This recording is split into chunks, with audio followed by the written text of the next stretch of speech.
Hello students, welcome to ACE Engineering Academy and ACE Online. Here we are going to discuss the memory based questions in a more detailed way of GATE 2024 computer science paper, which was happened in the afternoon session. This is a shift 2 paper. Coming to the weightage analysis and all, here you can see the morning session you might have seen whatever the weightage is given in individual subjects, almost the same weightage carried in the afternoon session also. Here you look, discrete mathematics, there are 6 questions, in theory of computations 4 questions, CD 5, DBMS 6, computer networks 4 questions, data structures 5, programming languages 4. But in the morning session, in the programming languages, the number of questions are 5. Now here it is 4, just a slight change. Operating system 6 questions, digital logic 6 questions. Here in the morning section, in digital logic it is 5, now it is 6. One more question added in digital logic. And algorithms 5, computer organization 4, and general aptitude as usual, it is at 10 marks. But coming to the paper in the afternoon session, the most of the students are saying that it is bit tougher paper. So whatever the questions that we have received from our students, we can definitely say that when compared with the morning paper, afternoon paper is bit tougher, definitely. As usual, in the previous papers also, when it happens in GATE 2021, the afternoon paper is bit tougher when compared with the morning paper. The same thing carried even in 2024 paper also. And the morning paper I can say moderate, but in the afternoon paper it is bit tougher, and different kind of questions were asked when compared with the morning paper or previous papers. The pattern of asking questions is slightly different. So it is not the conventional way of asking questions. Questions, the way it asked is slightly different. Okay, here I am going to deal with 2 subjects. That is, one is database management systems, and one more is compiler design.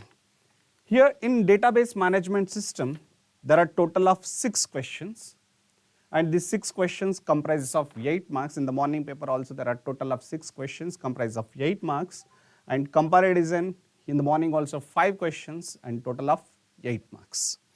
The same weightage carried in the morning and afternoon session with respect to DBMS and compilers, and here we have collected very few questions from our students, and those questions I am going to take care. Coming to the number of questions in the technical subjects, when it sees in the multiple choice questions there are 20, and numerical answer type questions 18, and multiple selection questions are 17. In the morning, the multiple choice questions are 23, and numerical and multiple selection questions are 16 each. Now here in the afternoon session, you can see there are 2 more extra questions on numerical answer type, and 1 extra questions on multiple selection question. Soon you can observe the paper is going to in the form of more numerical answer type questions and more multiple selection questions. Previously there are less number of multiple selection questions. Now when year passes, like when 21, 22, 23, if you see it, the number of numerical answer type questions and number of multiple selection questions are increasing, and it is going to be changed as a pattern of JEE papers, like where more multiple selection questions and more numerical answer type questions are increasing year by year. Let us see that again I can definitely say that almost 95% of the paper is from our ACE offline classes, online classes, our pre-recorded lectures.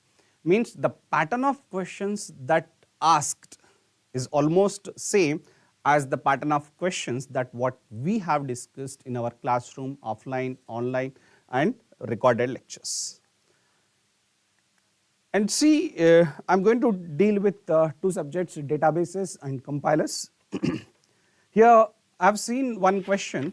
The question is in the context of the weak entity set and the owner entity set.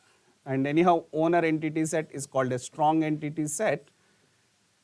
Which statements are true?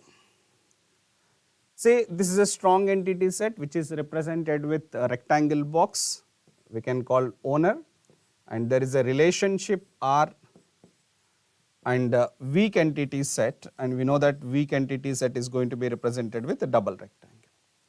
It is a straightforward point that weak entity set always must have a total participation, and strong entity set need not to have a total participation, and the cardinality is one to many, the cardinality between strong and owner entity set. Here the question is not about a cardinality, question is about a participation.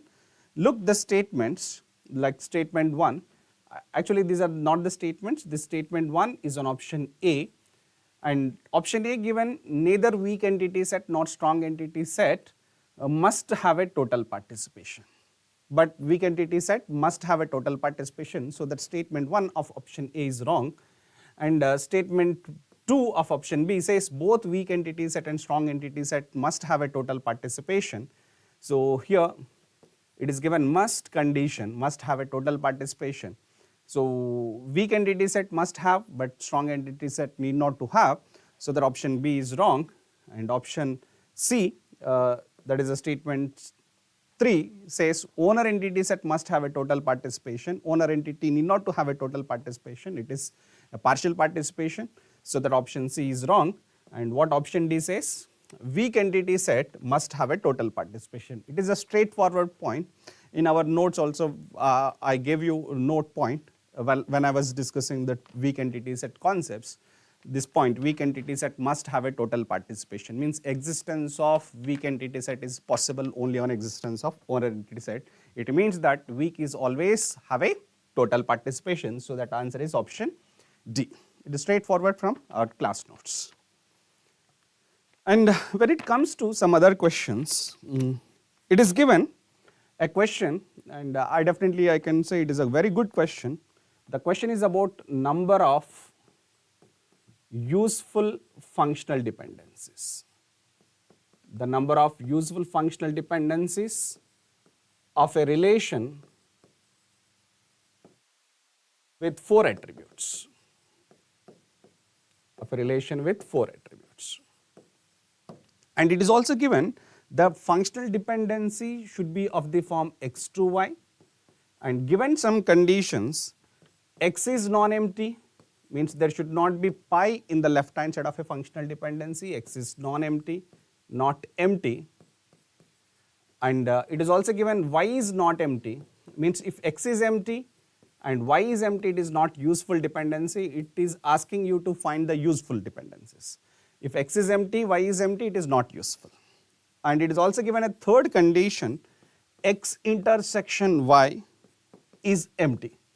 What does it mean x intersection y is empty? Means x and y should be disjoint, x and y is disjoint, it means there should not be any common attribute. It's simply to say that it should be a non-trivial functional dependency, right? It should be a non-trivial functional dependency. Now, how to solve this question? It is a simple question only.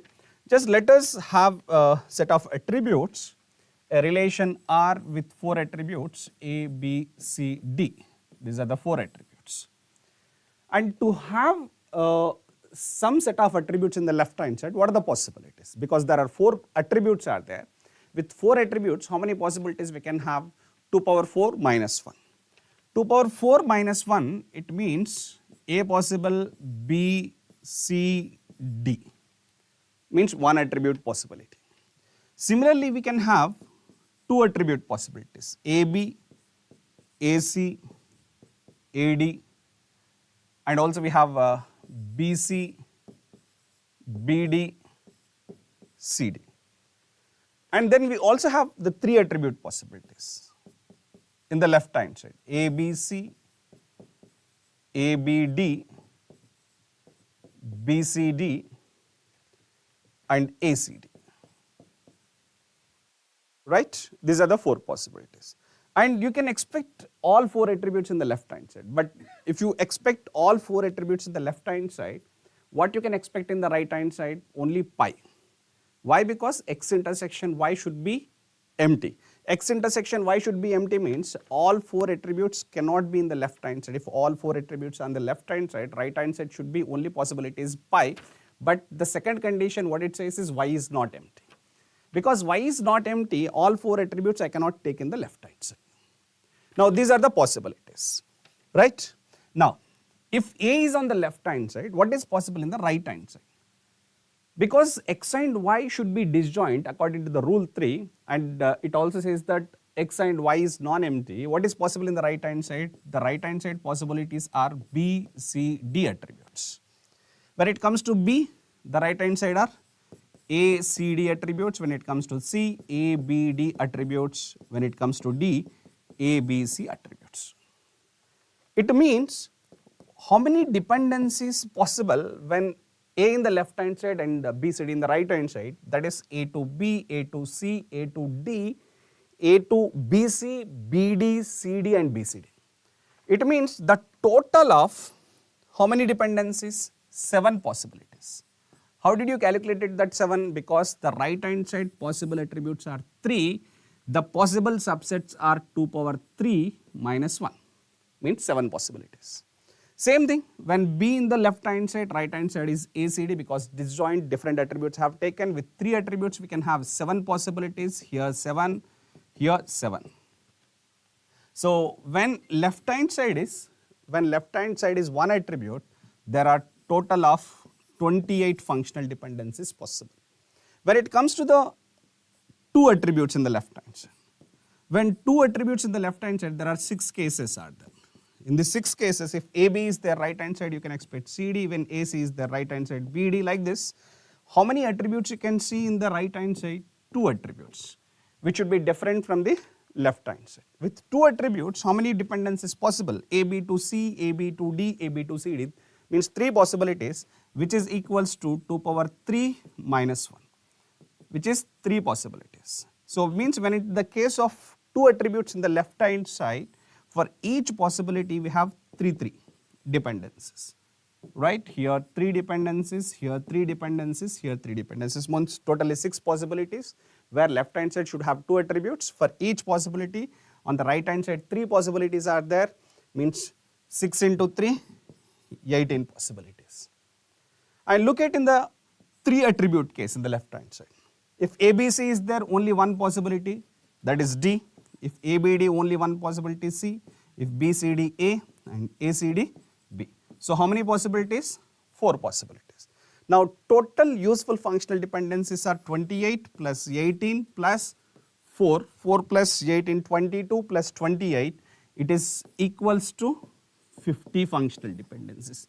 So the number of useful functional dependencies satisfying these conditions are 50. If you could have answered it 50, that is a perfect answer, right? And definitely I can say it is a very good question. And there is one more question which is asked on the durability property. It is mentioned that once the DBMS inform the user that a transaction has been successfully completed, its effect persists even if the system crash occurs. This property is called.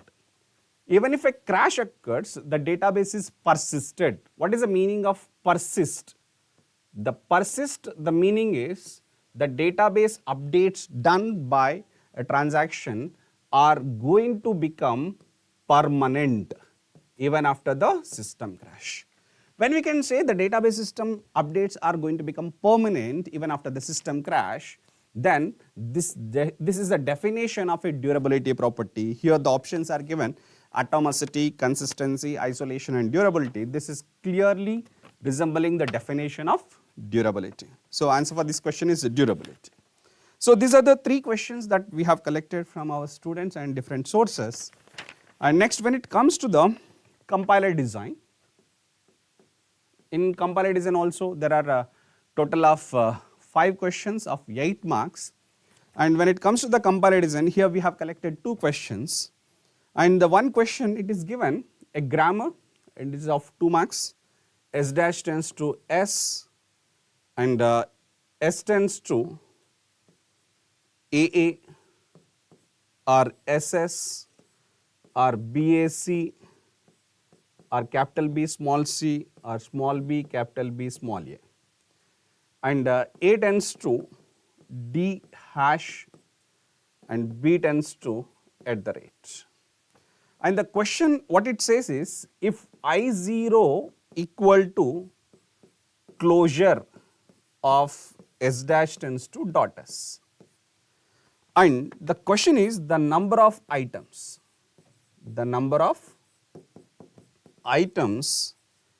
in go to of I0 on S. What does it mean? On state I0, on input S, we can expect some state, let us say I1, that I1 state should have how many items? This is a question. And it is the same kind of question which was asked in 2020 and 2021 also, and even in 2022 also. Almost in the past 3 years, except in 2024, similar kind of question was asked. Here you can see how do you solve this. First, we need to know what is I0. What is I0?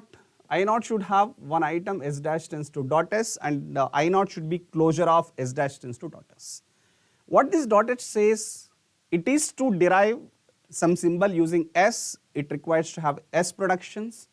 So what are the S productions? S tends to dot capital A small a, and S tends to dot capital S, S tends to dot BAC, S tends to dot BC, and S tends to dot BBA.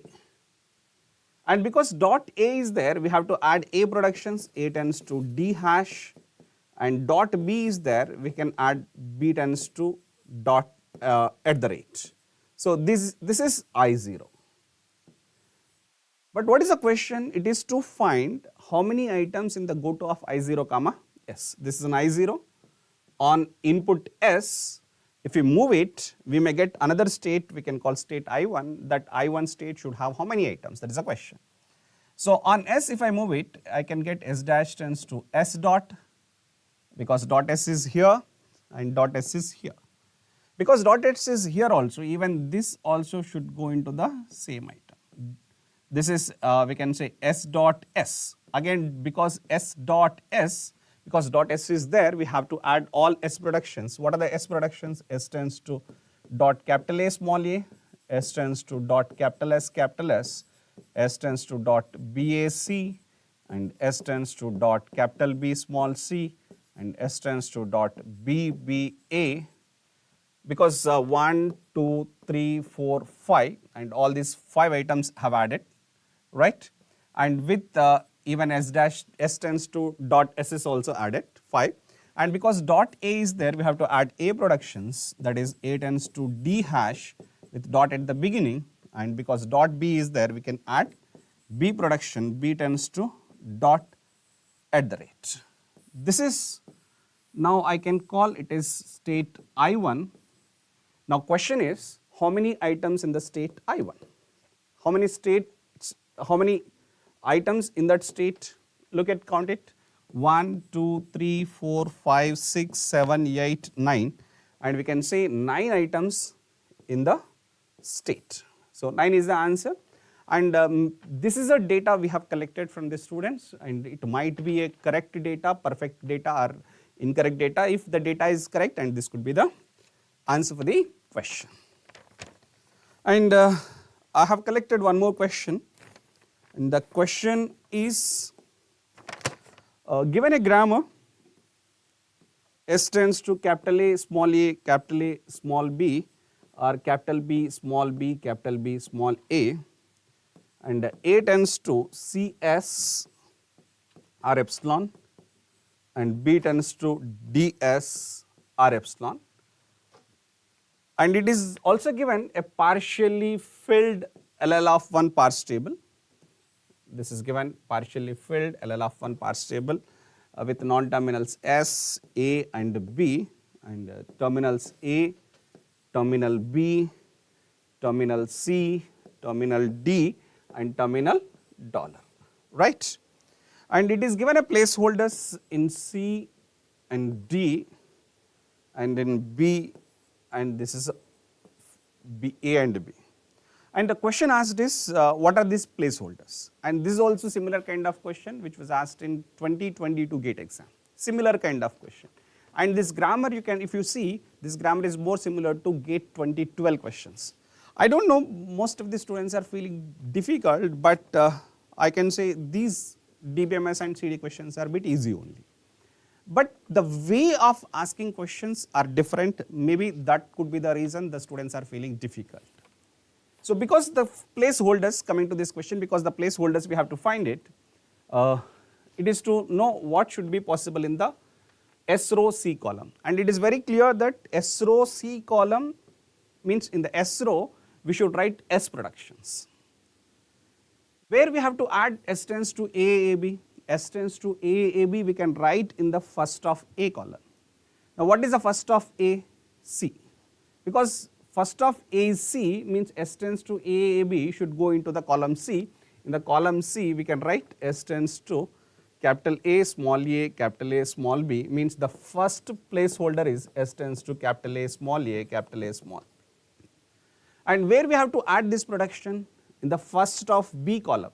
What is the first of B? That is D, means in the S row D column we can write S tends to BBBA. So means the second placeholder S tends to capital B, small b, small a. And the third placeholder is in the row A. In the row A, because A have had two productions, A tends to CS, you can write in the A row, first of CS column, that is C, means A row C column, A tends to small c capital S, anyhow it is not asked, but we have to think about A tends to epsilon. Where we have to add A tends to epsilon? A tends to epsilon, because epsilon production, it is to be added in the follow symbols, means it should be in the follow of A. Now what is the follow of A?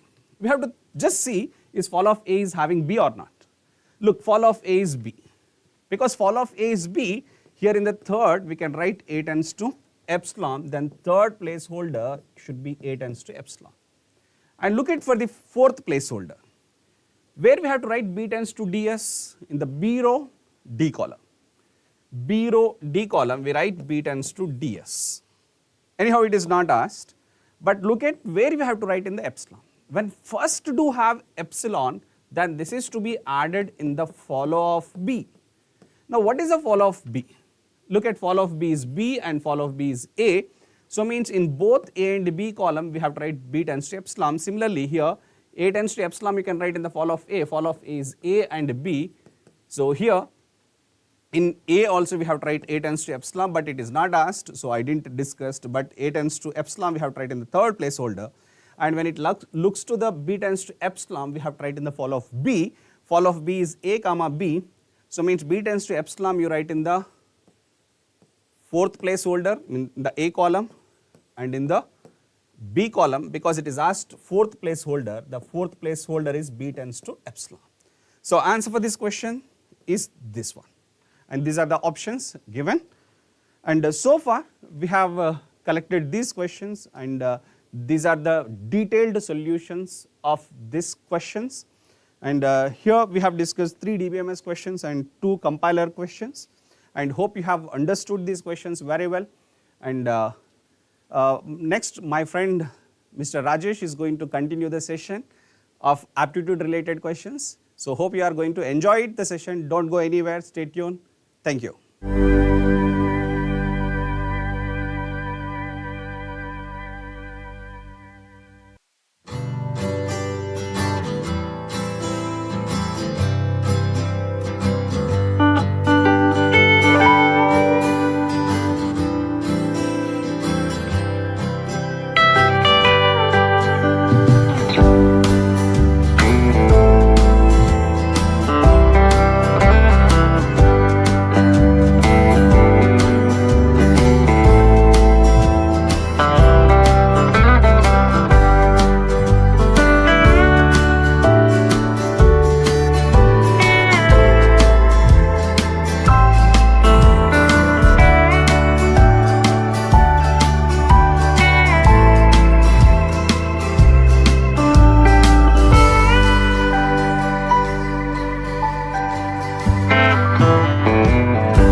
Hello friends, hello students. From the aptitude, we are getting the approximately 8 questions. Out of the 8 questions, exactly memory based, I have only 2 questions from the students. Okay. So one of the question pie chart, one of the question cube, and profit and loss and reasoning concept. Okay. Data interpretation is also there. Min solution question is also there. Okay. So based on the clear information, I got 2 questions. One question, my dear friends. Find missing number.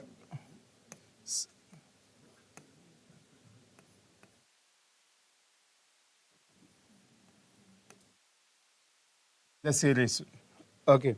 Already I mentioned in classroom, in offline and online, first priority can check the difference.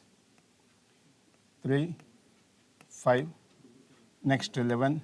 So here should be compulsory 7, 21. Next 9, 30. So difference belongs to the odd number. So what is the answer, my dear friends? 21 is the answer. And next one. Okay, remember the question, my dear friends. A shopkeeper sold 2 different items at the same price. On first one, shopkeeper getting 10% profit, and second one, shopkeeper getting 10% loss. What is overall profit or loss? On first one, you got 10% profit. On second one, you got 10% loss. So what is overall profit or loss? So we know the direct answer, x square by 100.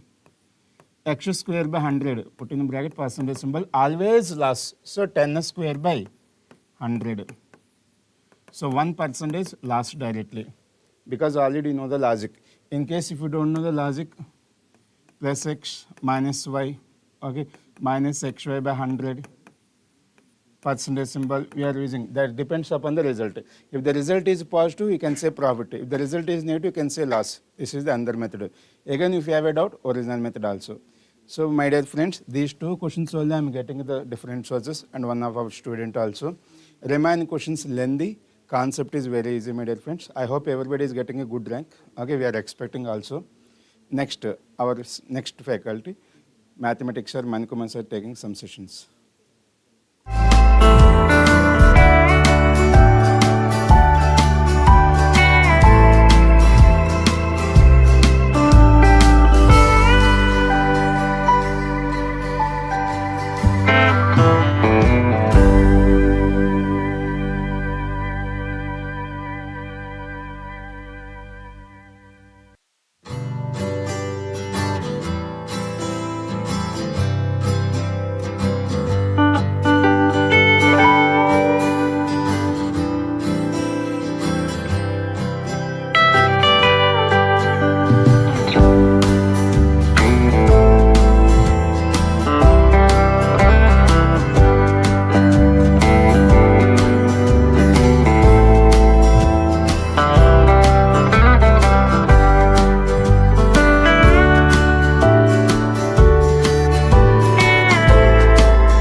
Good evening, students. I am Manikumar, going to deal the questions in mathematics. As per students' memory, we have collected 3 questions in mathematics. Okay, now coming to the first question, what we have collected here. 6 unbiased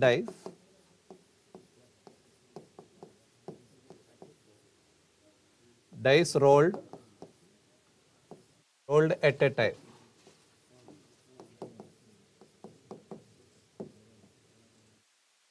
The probability that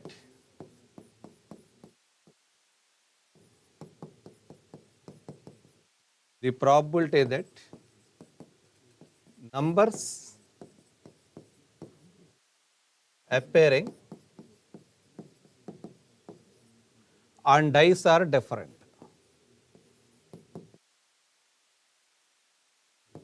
this is the one of the question what we have observed. Actually this is MCQ question, but options are not available. Okay, now coming to the answer. What is sample space here? 6 unbiased dice are rolled in the sense what is sample space? N of S is equal to 6 power 6, is it? Now coming to the favorable cases. What are favorable cases here?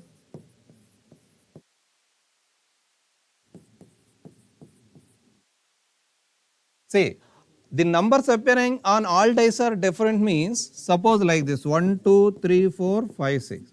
Means the 1 on first die, 2 on second die, like that all are different. See, all numbers are different means, suppose what may be the next option, this is one of the options, 6, 5, 3, 1, 2, 4 like this. Means simply these 6 numbers we can arrange themselves. It is nothing but the arrangement of 6 numbers in how many ways? Arrangement of all 6 numbers in how many ways we can arrange? We can arrange themselves in 6 factorial ways. Is it? So how many such arrangements are possible means 6 factorial arrangements are possible. Therefore, what is required probability is nothing but 6 factorial by 6 power 6. What is the answer? 0.0154.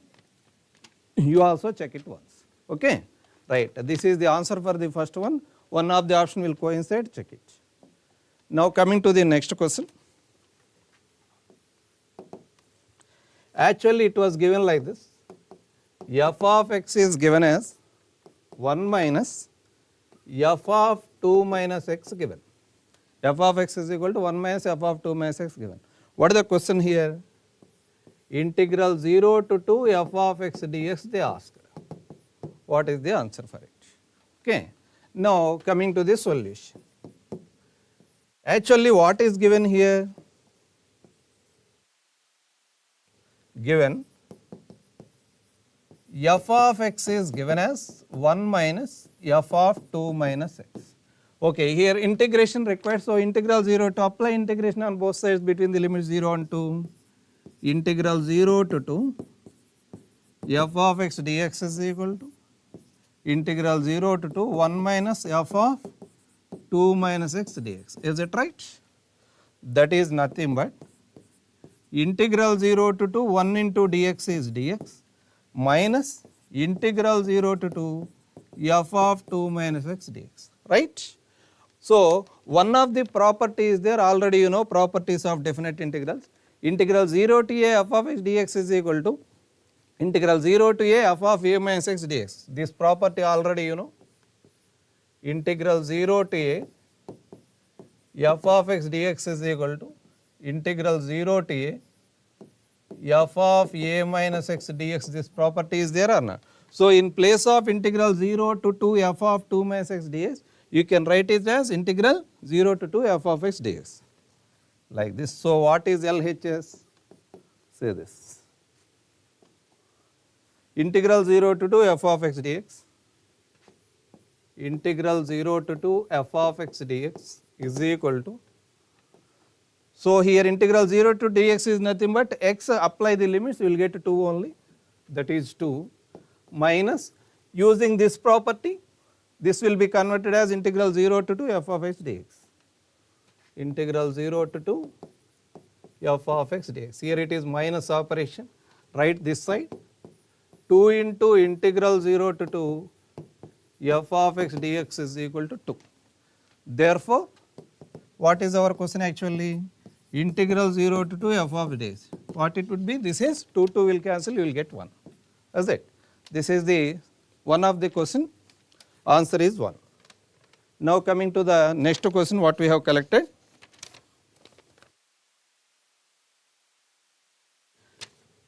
Capital A n by n matrix given. N by n means any order, you can take 2 by 2 or 3 by 3, any 10 by 10 also. All the elements of capital A are real numbers given.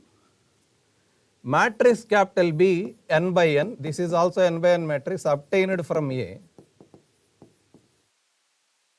Obtained from A only. Obtained from A by swapping. Swapping means what it is? Interchange. By swapping 2 rows. by swapping two rows of A. This is the data. So this is MSQ question. Which of the following is true? MSQ question it is. Which of the following is true? 4 options. If A is invertible,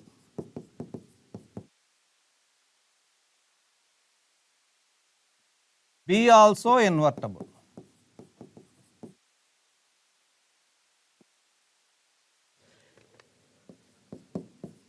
If determinant of B is negative, sorry, not if is not there. Determinant of B is negative of determinant of A. This is second option. Now coming to the third one. If trace of A is 0,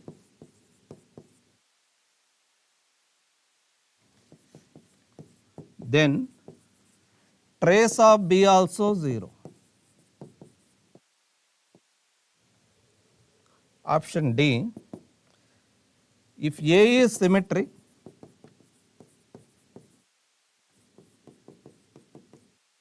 B also symmetric. So which of the following is correct? So say this, A is n by n matrix, so any order. First option. See how to obtain B? Here B is obtained by swapping any two rows of A, means by interchanging any two rows of A. If A is invertible, B is also invertible. Simple logic. A is invertible means when it is possible, non-zero determinant. So determinant is non-zero, it is very clear. And using the properties of determinant, whenever you are interchanging the two rows of A, determinant of B is nothing but negative of the determinant of A. Determinant of B is nothing but minus of determinant of A. See, A invertible means what is the meaning? A invertible means det A non-zero. Det A non-zero. Suppose det A non-zero means, suppose if it is 4, B obtained by interchanging two rows of A means what should be the determinant of B? Determinant of B is nothing but negative of the determinant of A. Suppose if it is 4, determinant of B is nothing but minus 4. So this is also non-zero. So whenever A is invertible, determinant of B is also non-zero, so that B also invertible. B is invertible. So option A correct or not? Option A is correct.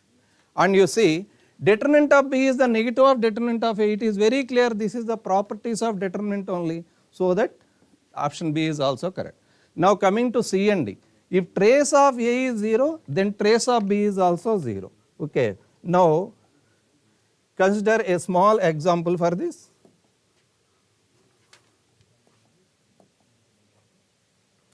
For example, you say this. If I take like this, trace of A 0 means I will take like this. B is nothing but the swapping of any two rows here, just 2 by 2 only. I have taken just 2 by 2 only. 3 minus 4, 4, 3. What is trace of A here? 0. What is trace here? 6. So if trace of A is 0, trace of B is 0 is wrong. Clear or not? Now coming to the fourth option. If A is symmetric, B is also symmetric. Yes, this is also wrong. You see this? A is a symmetric matrix. Here I took symmetric matrix only. But B is not a symmetric matrix. So option D is also wrong. Here A and B only are correct, whereas C and D both are wrong. Here these three questions only we have collected. Says these questions are easy and moderate even in the morning session also. Now our colleague, next subject, our colleague Dasrath sir will take this.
Hi friends, good evening, welcome back.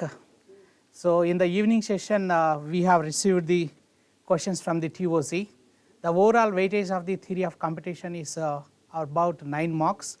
In this 9 marks distribution also, we have seen there are about the 4 questions which are equivalent weightage of the 2 marks, and 1 mark question is one has been given. So this is the actual distribution of the weightage in the theory of computation according to the sources. Now I just collected a few questions from the students which I am sharing with you.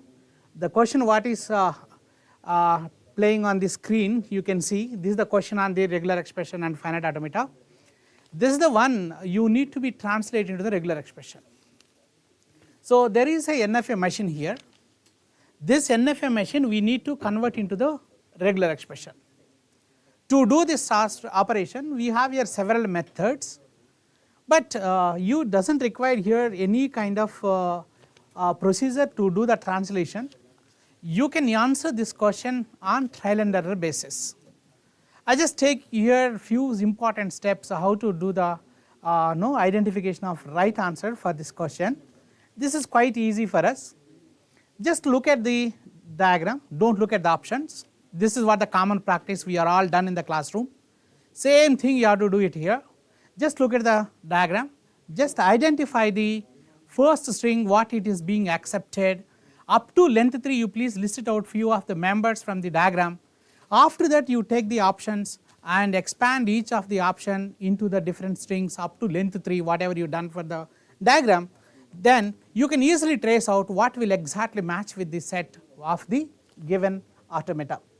For example, now if you see this automata accepting language, the first string you can say this is epsilon.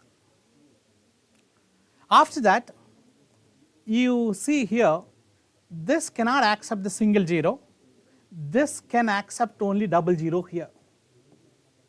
Double 0 will be accepted, and then length 1 of the second one if you look at here, in this path you will reach to the final state called 5 here on the single one. So that means 1 1 also this recognizes.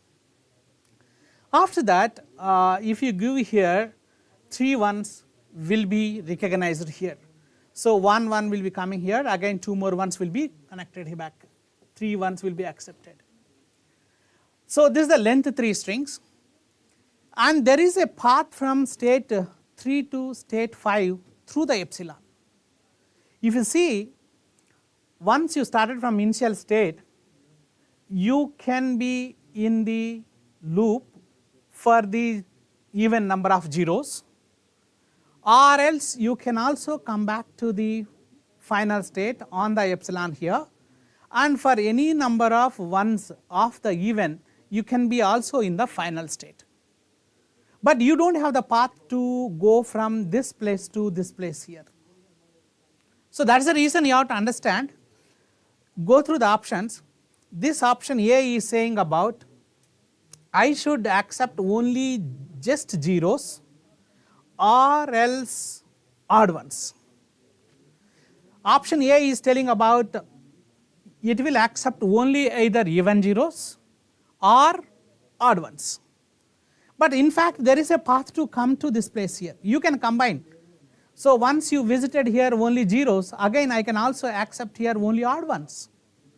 That means the combination of the even zeros first you have to get it, followed by odd number of ones also possible to be accepted here, or else only odd ones you can take it. So that is the reason you can understand this is saying that either this part or this part, but you cannot mix this combination. Zeros followed by ones you cannot mix because there is no whole star here. So that is why option A you can eliminate. Then come back to the option C and option D, I am also taking care about it. Here what you will understand, here in the D also I can easily eliminate because this is going to give you here single 0. Single 0 is not a member in this language at all, but this D option can also produce the single 0, that is the reason you are also eliminating the D. Now there are very close two answers are here, one is a C, other one is a B. Even you just take it about here B, epsilon you can have, but it will also produce the odd 0, that means single 0 also I can have it from the C, but that doesn't, it cannot accepted by this machine here. So that's the reason in option C also you don't have here the exact set which can match with this exact option, and only possible answer is B here.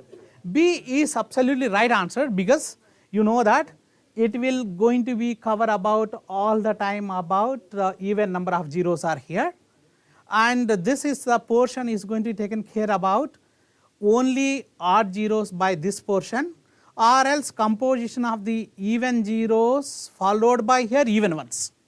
This is the composition of the both the combinations are here. So that's why the absolute right answer of this particular question is equivalent of here option B.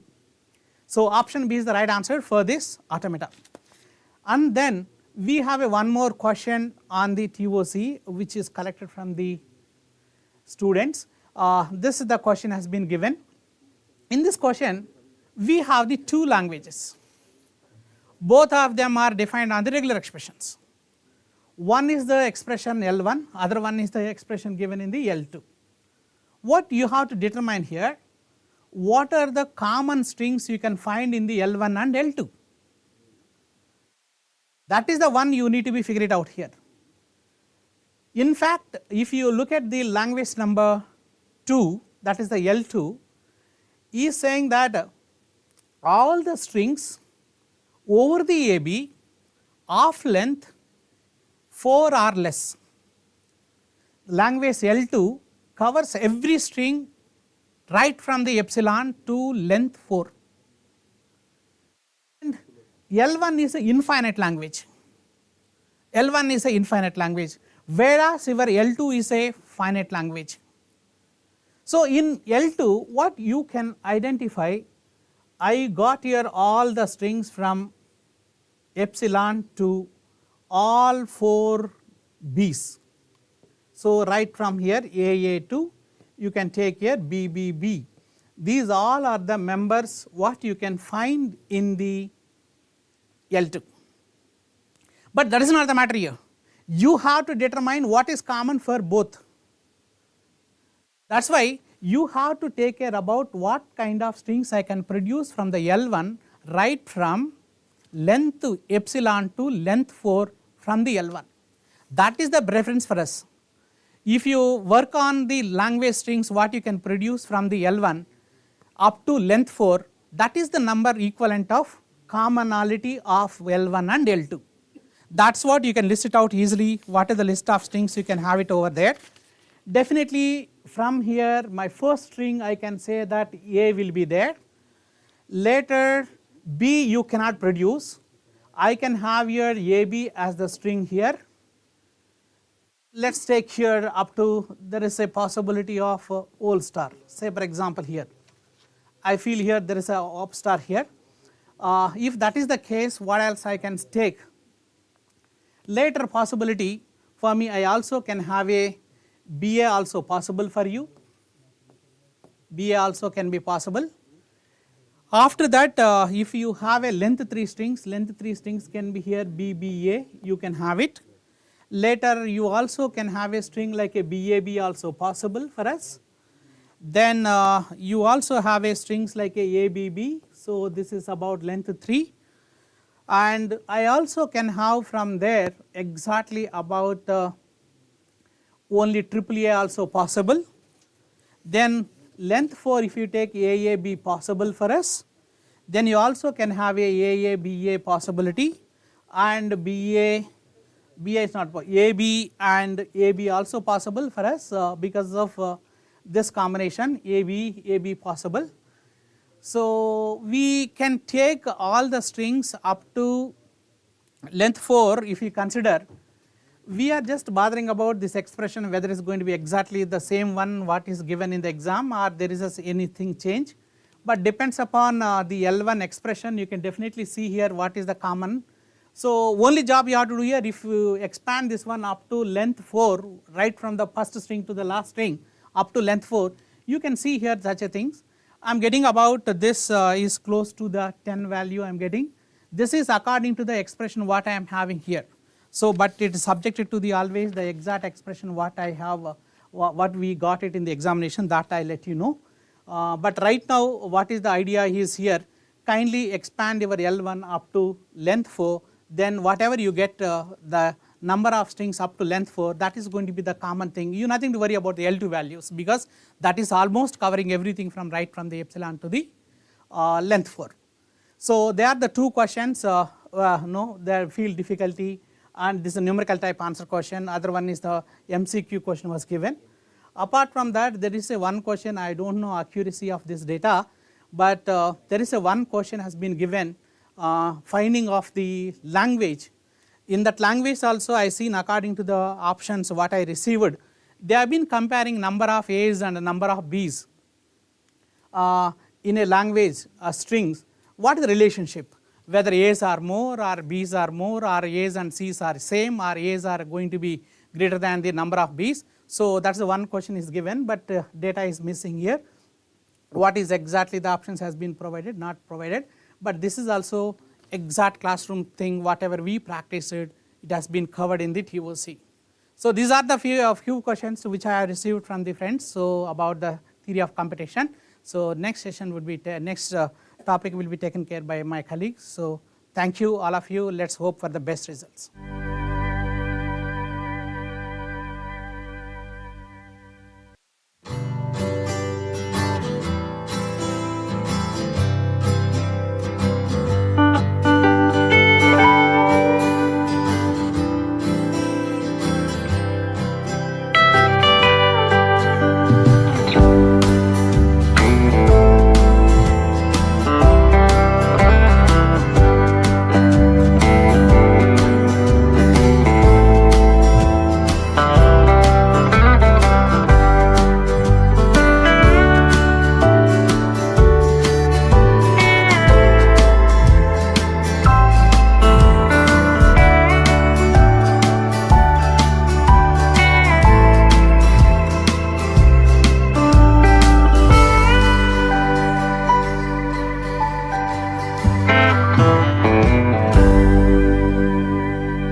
Hello viewers, welcome to GATE CS 2024 afternoon paper analysis focusing on algorithm and data structures paper. Okay. So programming point of view, we have two questions from, one is from the function, another one is from the pointers. Just look at the question which is from the function. Here they define int g function and another function is int h, and we are having void f function. And inside main function, look at here, inside main function, we are calling function f by passing two arguments.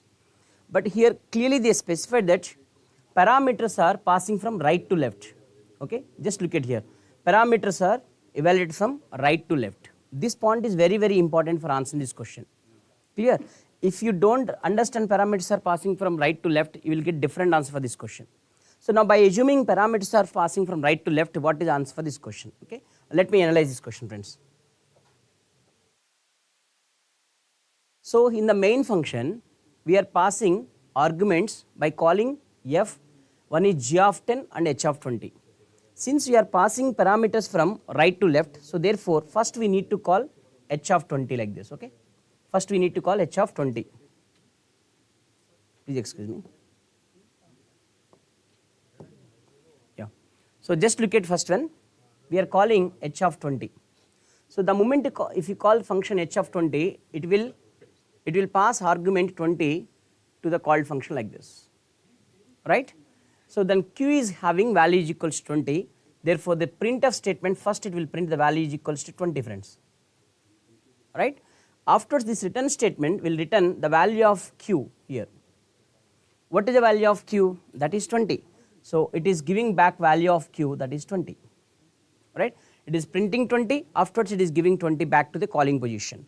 Next I am calling function g by passing argument is 10. So the moment if I call this function, then control will be transferred to the called function. Here we are having value is equals to 10, which is copied into formal parameter p. Later this formal parameter value will be printed, that is 10. So the first output is 20, the next printed value is 10, right friends.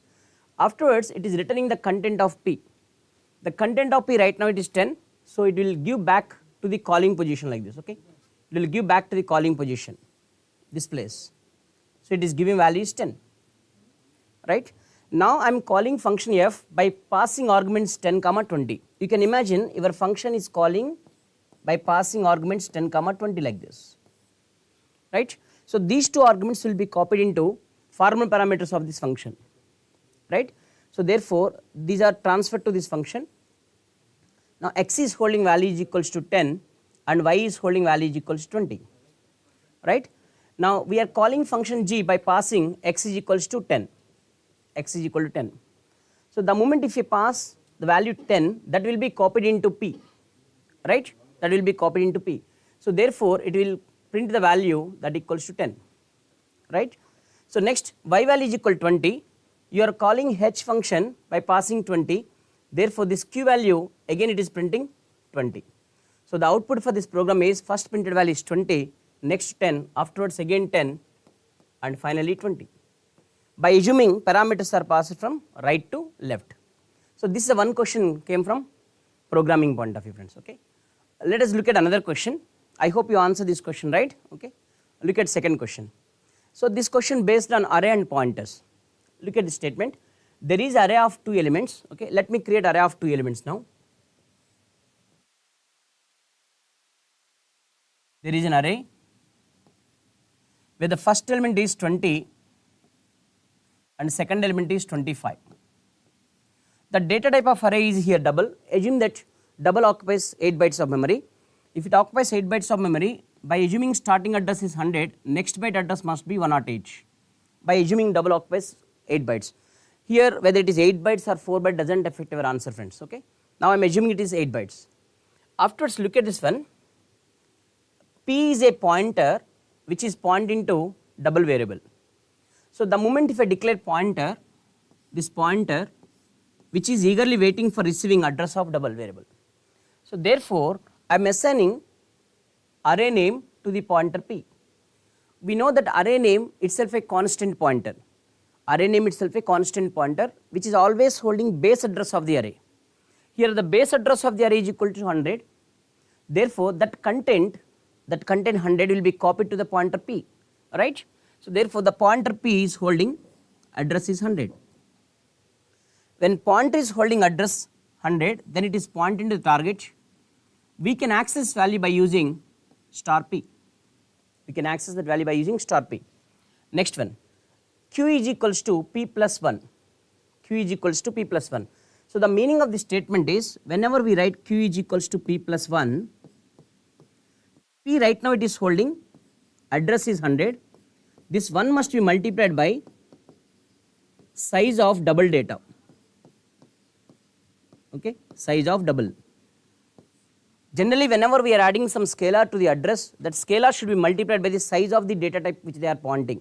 In this example it is pointing to double data type, that is the reason it is size of double, right. So which is equals to 100 plus, in this example I am taking double data type size is 8, so it is pointing to 108. Therefore the pointer q is holding address is 108.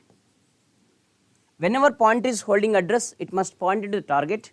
So q is pointing to this target and we can access content of the target by using star q, right friends, okay. Now come back to here.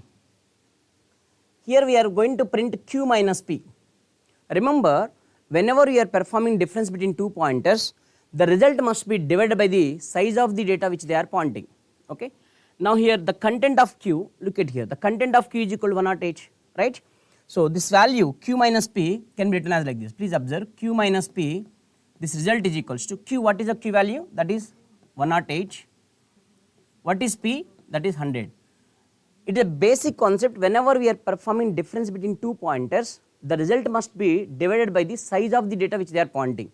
So therefore, it must be divisible by size of double data, size of double data, right? So which is equivalent to this result equals to 8 by the size of double which I consider here 8 bytes, right? If your consider is 4 bytes, you can take 4 bytes. Okay, result remains same only. Okay, so therefore it is 8. Then 8 by 8 means equals to 1. Therefore this value it is printing 1, friends, right? After star q minus star p, right now star q is holding value equal to 25, a star p is equals to 20. So difference between these two, 25 minus 20, the result is equals to 5. So answer to this question is 1 comma 5, so which is option C. This is a one question asked based on pointers concept. It is called pointer to array element, right friends? Okay. I hope every one of you answer this question because a very easy question, because pointer to array element is very easy topic, right? Okay. Now, let me discuss next question, friends.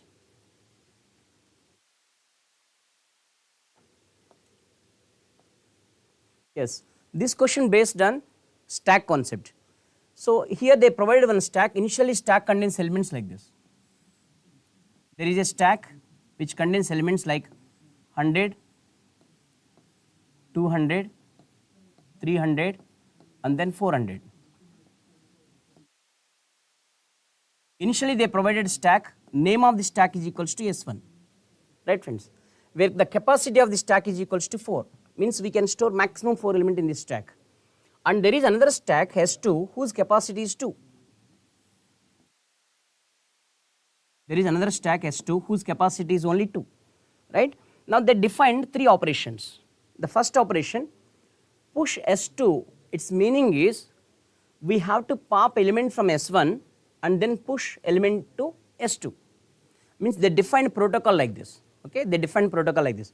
Similarly, what is the protocol for push to S1? You have to pop element from S2, you have to pop element from S2 and then push it into S1. This is the protocol for pushing element into S1. After generate output, for this purpose the rule is pop top element of from S1. By considering these 3 rules, the question asks that which of the following can be output of the stack. Okay, which of the following can be output of the stack. Actually they provide 4 options, right? So let me discuss which of the options are possible now. Look at first one. Is it possible to get output is 200 or not? Is it possible to get output is 200 or not? In the stack we always pop up topmost element. We always pop up topmost element. Now in order to get output is 200, see the operations. So simply I will pop this 400, I will push it into stack S2. Push it into stack S2 means pop from element S1 and push it into S2. Similarly, I will pop this element from S1 and push it into stack. Right friends. Now top is a pointer, is pointing to topmost element. Now pop operation always perform only topmost element, right? Since I am expecting 200, then I can perform pop operation. Just perform pop operation, we will get 200, output it. Afterwards, I want to get 300. How do I get 300? So simply pop element from S2 and push it into S1. Okay? So pop element from S2 and push it into S1. So if you push it into S1, then S1 will contain element like this. So S1 is having 100. Now the moment if you pop element 300 from S2 and push it into S1, now S1 contains element is 300. Right? Now pop this element and output it. Pop this element, output it. So 200 is possible, after 300 also possible. Then how do you get 400?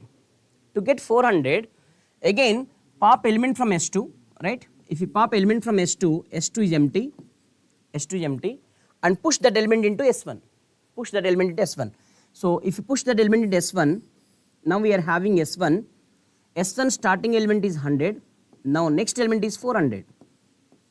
But in order to get output is 400, we have to perform pop operation only from S1. Therefore, pop this element and display it. So therefore, we are getting 400. And finally, how to get 100? You simply pop element from S1, right, and output it. Therefore, this sequence is possible by using these operations. Right, friends? Look at second one. I want to display 100, 200, 400, 300. Let me explain how this sequence is possible. Okay. So initially stack contains elements like 100, 200, 300 and then 400. There are 4 elements, right? So what I want to print? I want to print 100. Verify is it possible to print 100 or not. In order to print 100, first you have to pop 400, 300 and 200 and they have to insert into the stack S2. So it is stack S1. Now we have another stack S2. What we will do? Simply pop this element and push it into stack S2. That's what they mentioned here. Push S2 means pop from S1 and push into S2, right? Again, pop this element and push it into S2. That's what they explained first operation. But I want to print 100, right? Now here it is interesting point, try to understand. In order to print 100, it is compulsory you need to pop this element. You have to pop that element and you have to push it into S2. But here the capacity of S2 is maximum 2 only. If the capacity of S2 is maximum 2, then I cannot print 100 before 200. Means I cannot pop off 100 for output purpose, right? So it is compulsory I have to pop off 200, I have to print it, afterwards only I can pop off 100 only. So therefore this sequence is not possible, friends. Okay, this sequence is not possible, right? First sequence is possible. Now remaining 2 options I can explain very quickly.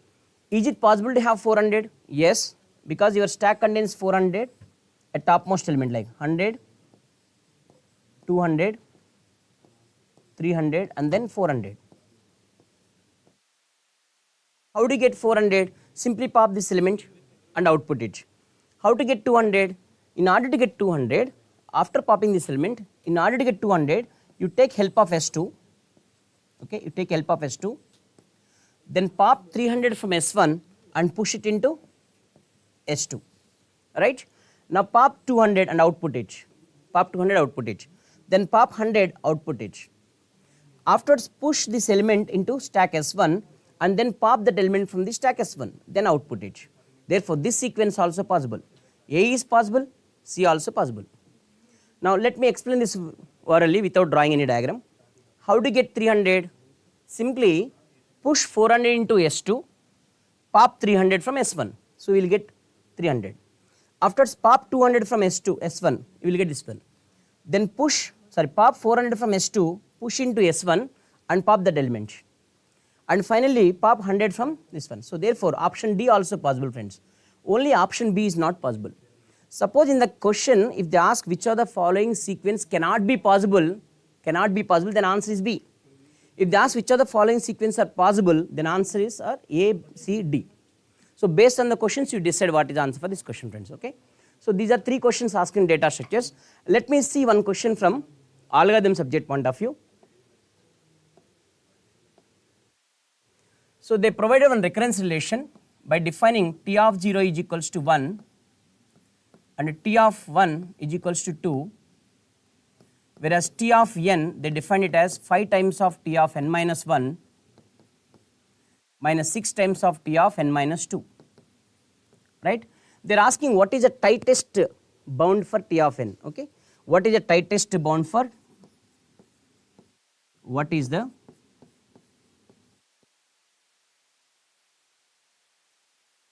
tightest bound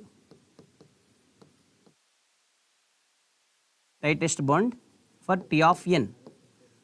So I got the information from the students. They told that the first option is theta of 2 power n,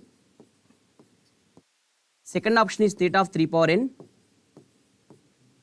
and third option is theta of n into 2 power n, and fourth option theta of n square into something 2 power n. Please verify the options are correct or not. Okay.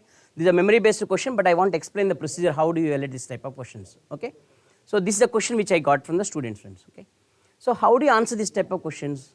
You can apply substitution method, friends. Okay. See, they provided t of 1 value and t of 0 value, right? Then substitute n is equal to 2. See the pattern in the question. Okay. Suppose if a substitute n is equal to 2, if a substitute n is equals to 2, then we will get result is t of 2 is equals to 5 times of t of 1 minus 6 times of t of 0, right friends, 6 times of t of 0, which is equals to 5 times of t of 1. What is t of 1 value? That is 2. So therefore it must be 5 into 2 minus 6 into 1, right, 6 into 1. The result what we are getting here, it is 4, right friends, 4. So t of 2 value equal to 4. Similarly, we can compute t of 3. Here there is no space, I will try here. Okay. T of 3 value, if a substitute n is equal to 3, t of 3 is equals to 5 times of t of 2 minus 6 times of t of 1, 6 times of t of 1, which is equivalent to 5 times of what is t of 2? T of 2 we already computed, that is 4. So therefore 5 into 4 minus 6 into t of 1. T of 1 value is 2, 6 into 2, which is equals to 20 minus 12, that result equals to 8, right friends. Similarly, if we compute t of 4, right, you will get result equal to 16. You please verify that. You will get result is 15. So by observing this pattern, this t of 2 equal to 4, we can express it as 2 power 2, right, 2 power 2. Where t of 3 equal to 8, we can express it as 2 power 3, right. Now t of 4 equals 16, we can express it as 2 to the power of 4. Therefore, in general, if it is t of n, we can express it as 2 power n. Because if you have 4, we are writing exponent is 4. If you have 3, we are writing exponent is 3. Therefore, if it is t of n, it should be 2 power n. If the question is correct like this, then answer must be option A is correct. Okay, option A is correct. This is a question asked from recurrence relations. Okay, there is one question based on Kruskal's algorithm. Let me discuss that question also. So they provide a diagram like this.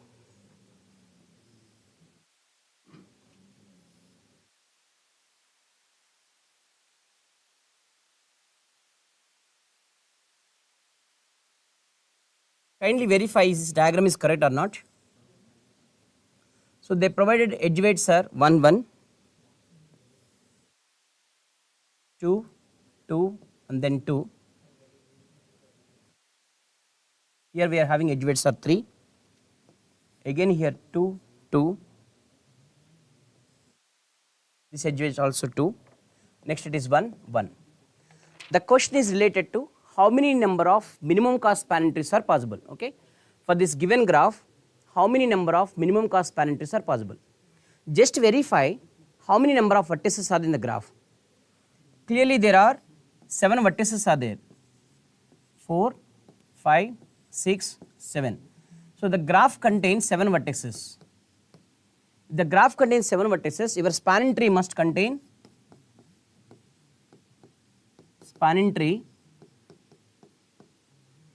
must have v minus 1 number of edges. V minus 1 number of edges. Clear? So total number of vertices are 7. Therefore, we must have 7 minus 1, 6 edges. So that equals to 6 edges are required. Right, friends? So we need to select 6 edges, and we want to construct minimum cost spanning tree. According to Kruskal's algorithm, edges must be included in the increasing order of weight in order to generate minimum cost spanning tree. According to Kruskal's algorithm, edges must be included in the increasing order of weight in order to generate minimum cost spanning tree. So if I try to include the edges in the increasing order of weight, first edge weight is 1, second edge weight is 1, third edge weight is also 1, and fourth edge weight is also 1. So far I have included 4 edges, but I am expecting 6 edges. Therefore, look at next minimum. After 1, next minimum is 2. That 2, here we are having 2, here we are having 2, here also we are having 2. Therefore, out of these 3 edges, we can select only one edge. What is the reason only one edge? Suppose if I select two edges here, this edge and this edge, it is forming cycle. If I select these two edges, it is forming cycle. Therefore, I cannot select all two edges from these three edges. I can select only one edge. Therefore, out of three edges, I can select only one edge. Okay, that is 3C1 ways. Out of these three edges, I can select only one edge. That is 3C1 edge. Afterwards, again here these three edges are having equal weight. Out of these three edges, I can select only one edge. That is 3C1. So it is taking, like we can say, product rule concept. There are two subtasks completing one after another. Therefore, between these two, we can use multiplication rule, right? So therefore, 3C1 into 3C1, total 9 minimum cost span trees are possible for this graph. This question is related to number of minimum cost span trees. So we have 9 minimum cost span trees are possible for this graph. I hope you answered in the same way. Okay. So thanks for attending this session. Now my colleague will discuss another subject. Okay. Thank you.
Hi, hello everyone. So coming to this afternoon session, computer network subject related questions.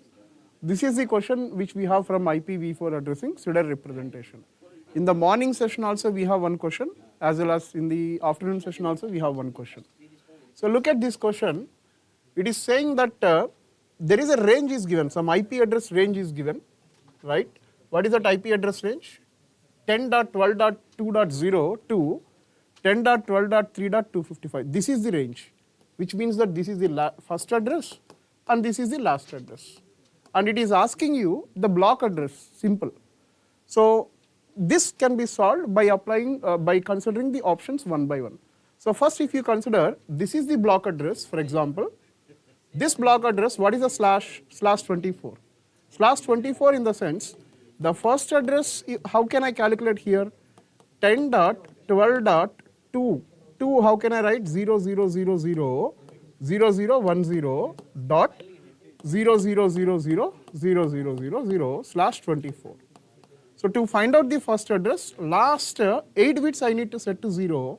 Already all the 8 bits are set to 0 only, right? So which means that 10.12.2.0 itself is the first address here. So 10.12.2.0 slash 24 is the first address. Then what is the last address here? Last address means this host ID portion must be set to, these last 32 minus n number of rightmost bits we need to set to 1 to find out the last address. So here these are 8 ones I have to do to find out the last address. So when I have done 8 ones for this last 8 bits, when I set to all 8 ones, then this is going to be 10.12.2.255 slash 24. But what is the last address it is given? 3.255 but not 2.255. Hence option A is not answer for this. Then coming to option B. So here 10.12.00000010.00000000 slash 22. So this time it is given 22. 32 minus 22, which means last 10 bits I need to set to 0. So if I set all the 10 bits to 0, these 10 bits, then this is going to be 10.12.0.0 slash 22 is the first address. But what is the first address we require? 2.0. But here you got 0.0, which is wrong. So that option B is eliminated. Then similarly, option C, if you can check, same /22 you have, which means this is the first address, that's okay, first address is fine. But when it comes to the last address, 10.12. Last 10 bits you need to set to ones, means this is going to be 3 and this is going to be 255. So 3.255/22. But if you can see here, first address is 0.0 we are getting here, but what is the expected first address? 2.0. Hence option C is also eliminated. Then what is the answer you have left over? D. So that option D is the answer for this question. Okay. So the same process, first address and last address, if you calculate, this you can see. Okay. So option D is the answer for this question. Then coming to next question. So this is related to collision detection scenario. So you know that according to the CSMA CD, which is carrier sense multiple access collision detection, what is the minimum frame size to detect the collision we use? So the minimum frame size to detect the collision is 2 into d by v into bandwidth, right? So that implies L is equals to 2 into what is the d? 500 divided by what is the v here? What is the v? This is v actually, this is not u, okay. So 2 into 10 power 8, 2 into 10 power 8 into what is the bandwidth you have? 10 power 8.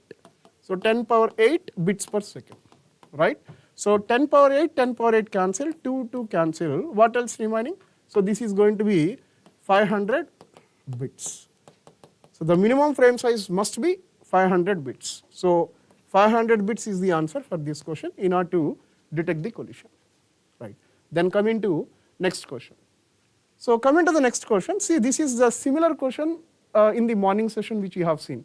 But the twist in between these two questions is, the morning session question is mentioned that NAT.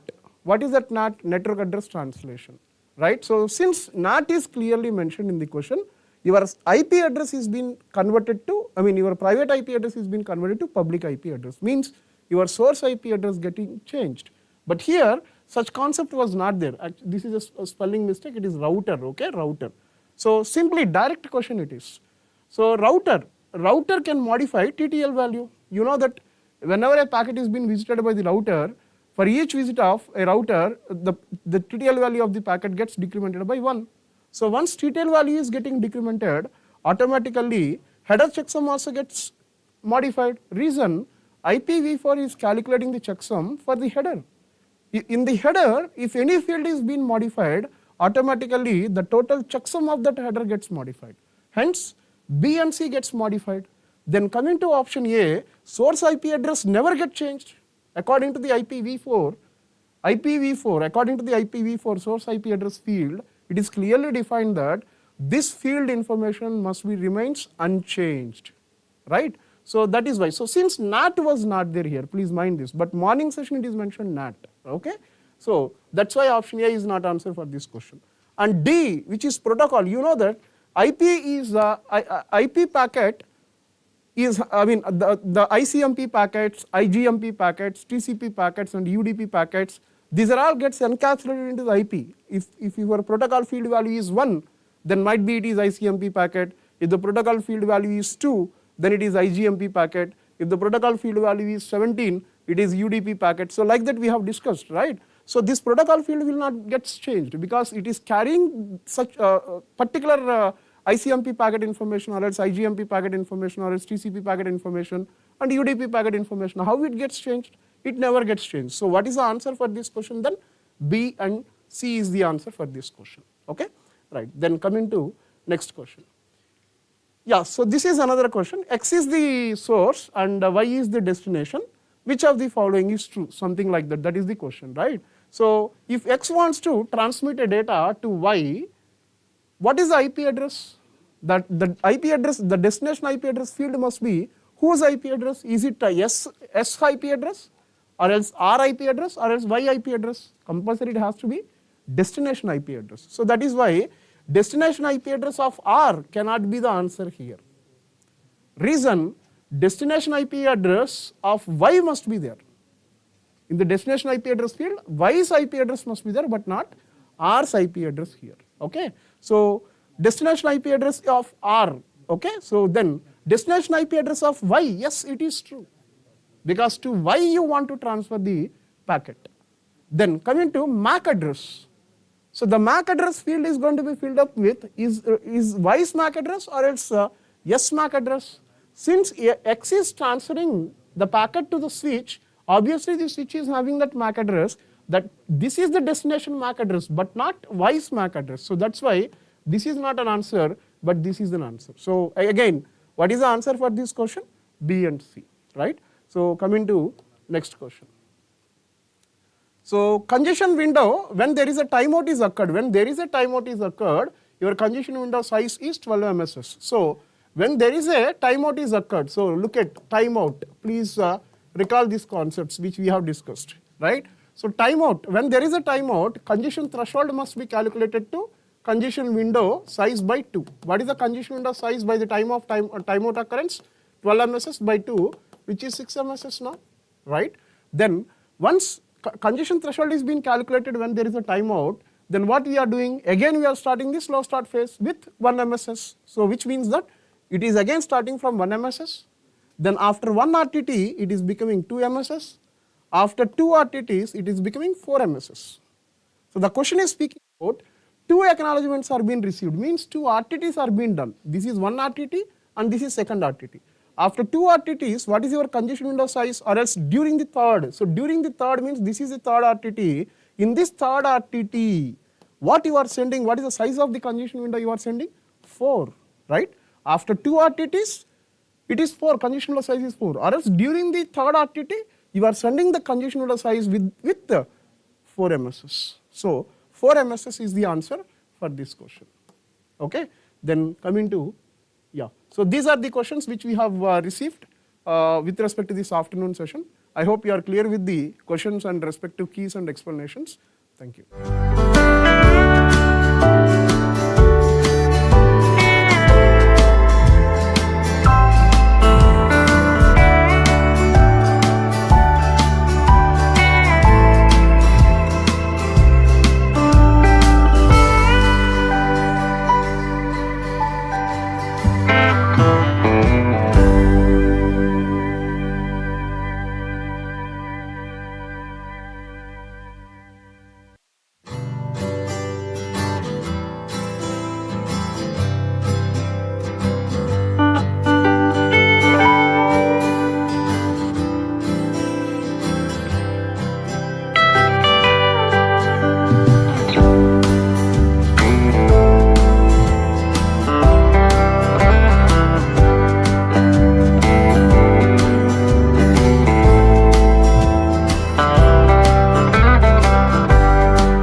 Yes, students, let us discuss our discrete mathematics questions.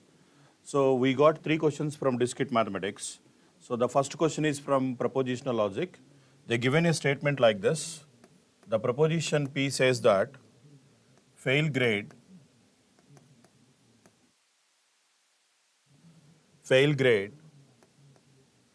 can be given. The fail grade can be given, and the Q is a proposition which represents that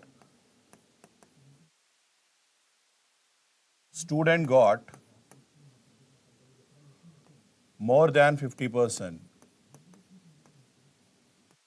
More than 50% marks.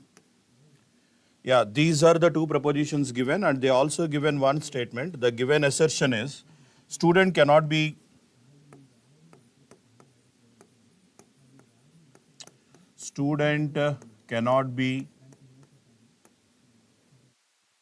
graded fail. Student cannot be graded fail when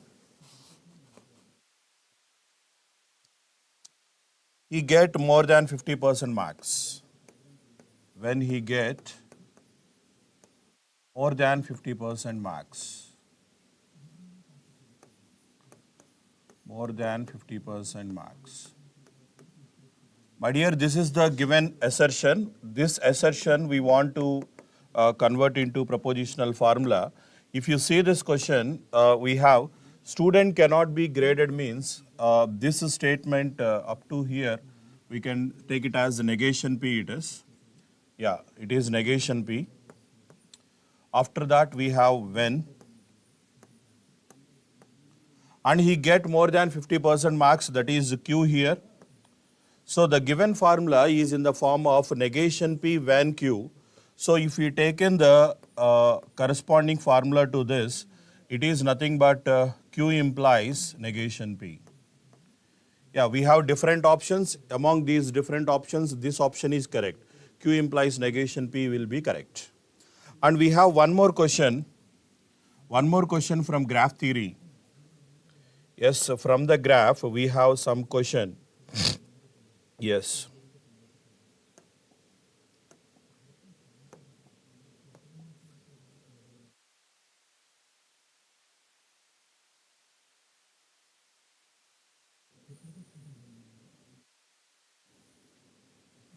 They given some graph like this.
Yeah, students, this is the graph we have.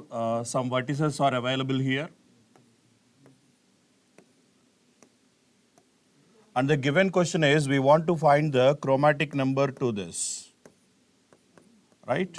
When you are taking the chromatic number, if you see every vertex in this graph is having a 4th degree, it's a regular graph. By using our Welch-Powell's algorithm, we can choose the highest degree vertex first. But here, min degree and max degree both are same. So we can proceed from any side. That is the correct approach to follow. So everyone is 4th degree. Let me start like this. I want to start with this vertex. Let me assign red color here. It is blue. And here I think I can assign red here. Here this is red, this is red. Again I can, red not allowed, I can give blue here. So here, this is blue adjacent, I can take red here. Yes, I am standing at this vertex, this is red, so I can assign blue here. And coming to this area, this is blue, I can assign red here.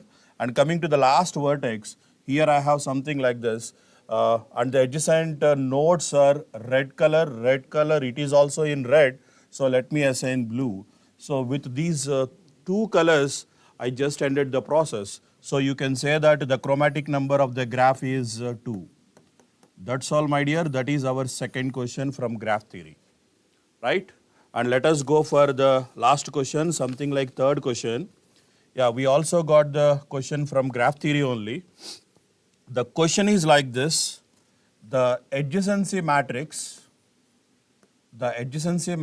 of a graph is the same as its inverse.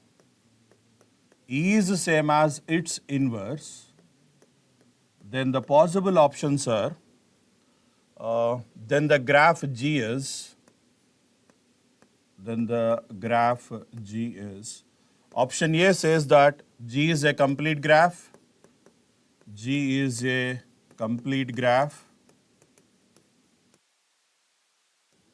and option B says that G does not exist, such a graph does not exist. And option C says that G has a cycle. And option D is G has perfect matching.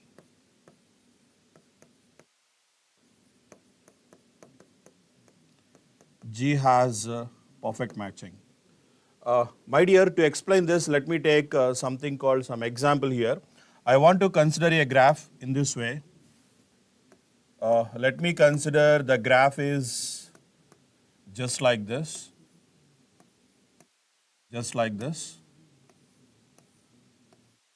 Let us prepare adjacency matrix to this. The adjacency matrix of the graph G, A of G, let me name it as simply A, is just like this. ABC here, and here also you can take ABC. It is going to be 0, 1, 1, 1, 0, 1, and this is 1, 1, 0, like this. My dear, let us think about something called counter. Let us imagine like if the given statement is true, that means if the first option is true, the first option says that it is a complete graph or it may be cycle. The adjacency matrix of the given graph is equals to inverse, it is possible, something like. So if it is really equals to its inverse, we know that if A and B are inverse, from our mathematics, linear algebra, you can say, if A and B are inverses to each other, then product must be equals to identity. I hope you are getting this unit matrix. Just like A into A inverse, if I take in this way, it is identity. In other words, I can say like this: if A square is equals to identity, I can say that A is inverse to itself. Okay, if A is inverse to itself, let me start like this.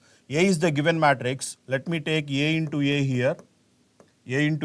What is matrix A? Matrix A is 0, 1, 1, 1, 0, 1 and 1, 1, 0 into A again 0, 1, 1, 1, 0, 1, 1, 1, 0. Let me multiply these two matrices. First row into first column, 0 into 0, 1 into 1 plus 1 into 1. The result is 1 here, right? And first row into second column, 0, 1, 1, 0. 0 into 1 is 0, 1 into 0 is 0, 1 into 1 is 1, right? Just like a student, let me stop the process here. If it is in examination, how you are going to do, in the same way I am also doing. If A into A inverse is identity, if it is a unit matrix, the result should be something like this: 1, 0, 0, 1, 0, 0, 0, 1, 0, 0, 0, 1 it should be. But my second entry is not correct. When my second entry is not correct, I can confirm that A is not equals to A inverse. A is not equals to A inverse. Let me conclude this. Okay. Now see this graph, whatever the graph I have taken here, this graph is a complete graph on 3 vertices. And this graph is also called a cycle graph, C3. My dear, I have taken only one example. This example is going to be the counter example for 2 options. Let me say this. If A is equals to A inverse, G is a complete graph. Yeah, it is not true. It cannot be true. If I have taken a complete graph here, but A is not equals to A inverse in the same way. And here G has a cycle. G has a cycle. If you take the adjacency matrix is equals to its inverse, G has a cycle. The cycle whatever I have taken C3, that C3 is also not correct, right? And let me take something called some successful example also, right? Some successful example also. I want to take a simple graph just like K2 here, a complete graph on something called even number of vertices, K2 here. So let me prepare adjacency matrix to this.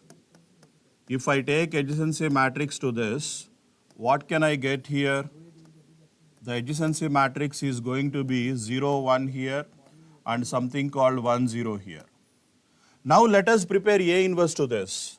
If I take A inverse from the pure mathematics, I hope you remember for 2 by 2 matrix, the inverse matrix is going to be 1 by det A into adjoint A, 1 by AD minus BC into D minus B minus C minus and A it becomes, right?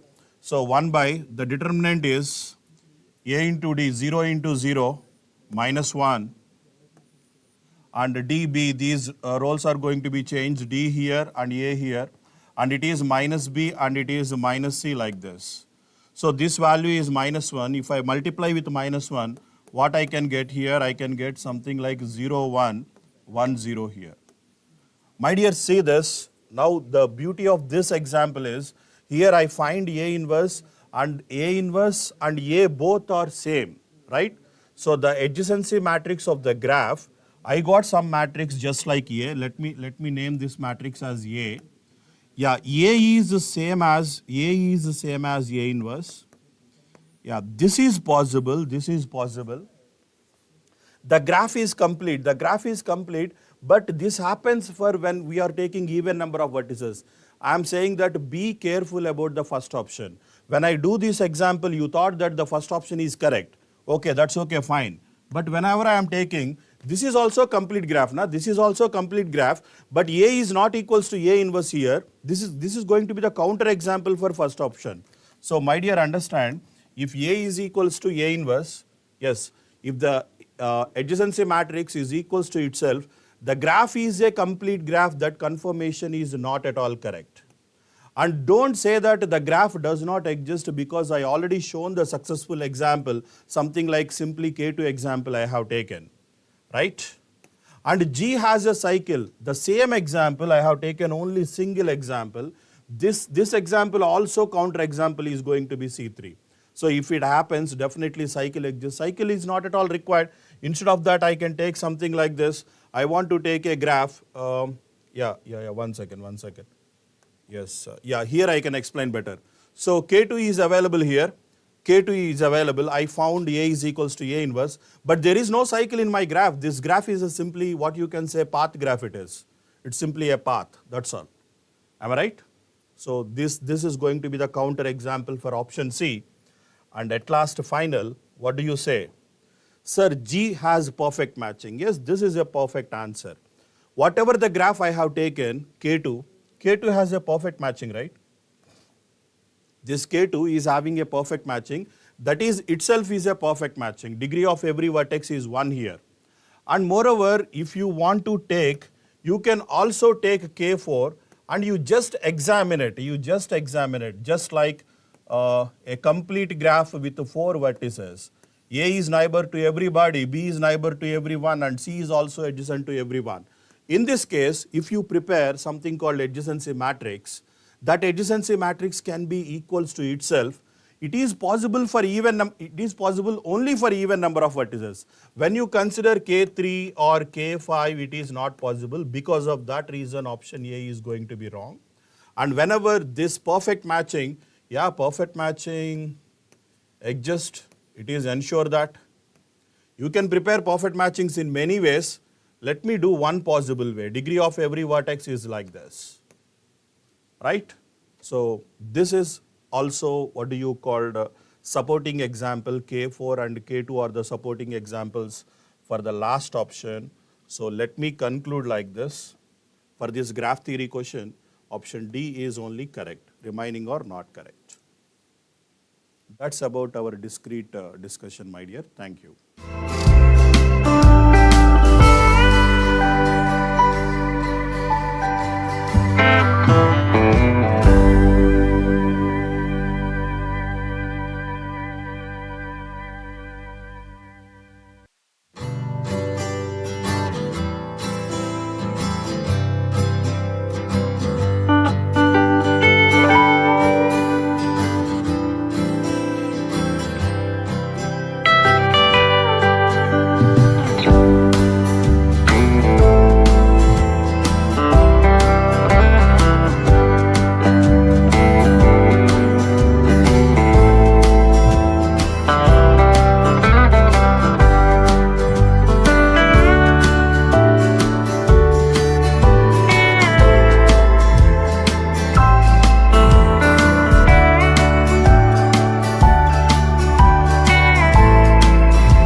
So now we are going to continue with the operating systems questions.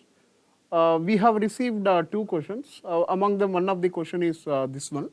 So this is the given system in which you are having 4 processes like this, and their corresponding arrival times and their corresponding burst times are given, and we have to apply SJF scheduling algorithm, which is non-preemptive, okay, as well as we have to apply SRTF also on this, okay. We have to apply both preemptive SJF and non-preemptive SJF, both we have to apply to calculate average waiting time. Very simple question, right?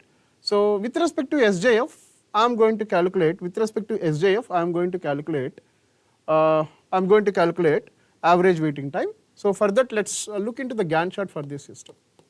So what is the Gantt chart?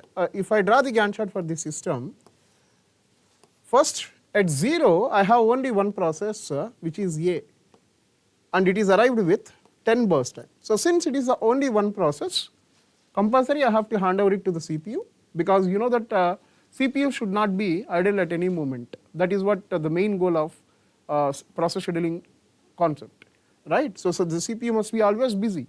So at 0, of course, A is arrived with 10 burst time, among them which is the longest process it is. Even though, since it is the only one process which is available by 0, we have to hand over it to the CPU, and it is going to be executed till 10. But by 10, you have already 3 processes arrived, B, C, D are all arrived. So B is arrived, C is also arrived, and D is also arrived. B is arrived with 6 burst time, C is arrived with 3 burst time, and D is arrived with 7 burst time. So among these, since it is SJF, shortest job first, C is going to be executed now, which is going to be executed till 13. By 13, you have B with the 6, D with the 7. Among these 2, which is the shortest one? B. So that B will start its execution, which is going to be executed till 19. By 19, you have only D process with 7 burst time. So since it is the only one process, we can hand over it, and it gets executed till 26. So this is what the Gantt chart for this system. Now, if I calculate the average waiting time now, let's say completion time. A is completed by 10, B is completed by 19, C is completed by 13, and D is completed by 26. Then turnaround time, if I calculate. So turnaround time is the time difference between completion time and arrival time. So the 10, 17, 9 and 20. Then we have waiting time. So waiting time is the time difference between turnaround time and burst time. So 10 minus 10, 0. 17 minus 6, 17 minus 6, which is 17 minus 6, which is 11, right? So 9 minus 3 is 6, okay? Then 20 minus 7, which is 13. So therefore, what is the average waiting time now? Therefore, average waiting time is equals to, so this is 13 plus 11, which is 24, 24 plus 6, 30, 30, this is 11, 24, right? So 24 plus 6, 30, 30 by 4. So 30 by 4, how can you calculate? So it is 4 sevens are 28 and then 7.5. So average waiting time for this system is 7.5. I mean, according to this system values, okay? Whatever the values that I have received, accordingly I have calculating the average waiting time by applying SJF algorithm, which is in non-preemptive. Then coming to preemptive, if you consider at 0, I have only a process with 10 burst time. It is allowed to continue till what time? Till the next arrival. What is the next arrival? 2. By 2, A is there with 8, and by 2, who is arrived? B is arrived. How much with how much burst time? 6 burst time. So now this is the newly added process, and this is currently running process. So comparatively, if you verify, the newly added process burst time is less than the currently running process burst time, so that preemption takes place. Means B will take the control now. So B will be handed over to CPU, and it is going to be executed till 4, the next arrival. By next arrival, which is 4, A is already there with 8 burst time, remaining burst time of 8. B is there out of 6. How many units it got executed? 2 units, means it is having 4. And now C is arrived with how much burst time? 3 burst time. So now this is currently running process, this is newly added process, right? So the newly added process burst time is less than the currently running process burst time, so that C will be handed over to CPU, and it is going to be executed till 6. By 6 means the next arrival. By 6, A is there with 8, B is there in the ready queue with 4, C is out of 3, 2 units got executed, still it is having 1 unit. Now D is arrived with 7 burst time. Right. So now this is currently running process, and this is newly added process. So the newly added process burst time is higher than the currently running process burst time, so that no preemption, means C will continue till 7, okay, till 7. So by 7, so this is going to be C now, by 7 C gets completed now. By 7 you are having all these 3 processes. A is there with 8, B is there with 4, D is there with 7. Among these, which is having the least burst time? B. So that B will start its execution till 11. By 11, you are having A with 8 burst time, you are having D with 7 burst time. Among these 2, which is having least burst time? D, right? So it will be executed now till 18. By 18, you have only one process, that is 8. So that it is going to be executed till 26. Okay, so this is what the Gantt chart for the system. Then if I calculate the completion time of all these 4 processes, completion time of A is 26, completion time of B is 11, completion time of C is 7, completion time of D is 18. Then turnaround time, if you calculate, completion time minus arrival time. So 26, 9, 3, 12. Then waiting time. Turnaround time minus burst time. So 26 minus 10, 16, 9 minus 6, 3, okay. So 3 minus 3, which is 0, 12 minus 7, which is 5. So then this is going to be 16, 9, 3, which is 19, 19 plus 5, 24. So 24 by 4, which is going to be 6. So with SRT of the average waiting time is 6. With SJF, the average waiting time is 7.5. So this is the one question we have received. And there is one more question, which is theory question, which we have received. Let me dictate that question. Okay, let me dictate that question. Right. So coming to this question, a process is being in run, a process is in on CPU, a process is running on the CPU, okay, then which one of the following events will always triggers by the operating system, then the result in the process moving to the some non-running state, means might be it is coming to waiting state or else ready state. So option A, it is mentioned that timer interrupt, option B, it is mentioned that process P making a block system call to read a file from disk, option C, it is mentioned that P time to access a page fault, page causes a page fault, and option D, it is raised by disk to deliver data requested by other process. See, it is speaking about a process in running state when it can move because of which of the following this running process can be moved to a non-running state. So means if you consider this is my running state, non-running state in the sense might be it is waiting state, might be it is ready state when it can move. That is what it is speaking about. So option A, it is mentioned that when there is a timer or else interrupt is occurred. Yes, when there is a timeout or else interrupt is occurred, this is possible. Hence option A is possible, right? Then coming to the next statement, it is mentioned that the next statement it is mentioned that P making a block system call to read from the disk. Yes, so if the running process wants to perform some IO operation, then obviously it can invoke wait system call so that it can move to the waiting state. So which means that this is also now not running state when it is willing to perform some IO operation. So this is also possible.